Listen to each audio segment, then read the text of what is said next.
Okay. I have to start this one off about the I referred to success trauma, and this is a follow-on to that. And when the Hot Mamas Project was successful last year, and there was a call to action for women to come and tell their story on our site, and we had over 100 women in the span of like a couple months saying, yeah, I'll take 2 to 4 hours and go through your case wizard and write my story. I don't think I completely expected that. So that was my goal.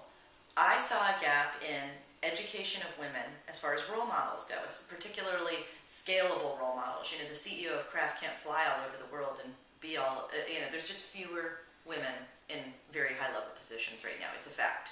So how do we scale these stories? Not just them, but the everyday folks who have something to offer. That's what this database was about. So then what happened? Well, the media got a hold of it. People who wrote their stories wrote emails to me saying, this has changed my life. They've said, I feel like I matter now, that I have something to offer. They said, I want my girls to read this, and if my girls don't read this, I want them to read somebody else's story. They said, my mom is bipolar, and one of your 3 winners is bipolar, and explained her whole process for dealing with that in her career. That made such a difference in my life. So I was floored. I have to be honest. I was floored. Part of me was so excited because it was having this ripple effect, this sort of effect of almost like a movement. But at the same time, I felt really dumb. I had not anticipated this at all. I felt as if I had looked at this venture like a robot, building something, and there it stands like a building. This isn't a building. This is a living, moving, breathing thing that is representing people's stories about their careers and their lives and how they do it all. So what happens next after success?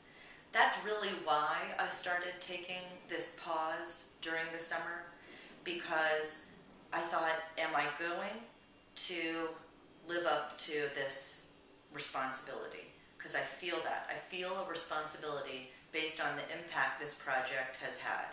And yes, maybe I was a little naive about the impact the project was going to have. Maybe I didn't realize all these people would be writing to me, and all the media would be calling me, and that life would get so crazy with all of that. But that's what I decided. I basically decided over the summer, I better figure this out. Because if I let this peter out, I couldn't look at myself in the mirror. And also that's just so not in my DNA. Like, I never would, frankly. It was never a part of my thought process. It was always how, not if. And that's just how I roll. So it's been hard, and it's been a big stretch. It's hard to always be thinking because there's something new. You know, it's always new for me. It's not like when I was a consultant, I'd do the same thing over and over again for different companies. It's always new, and it's exhausting. It reminds me of studying abroad when I'm always translating in a different language, and even watching TV is hard. But you know what? I'm studying abroad, and that's a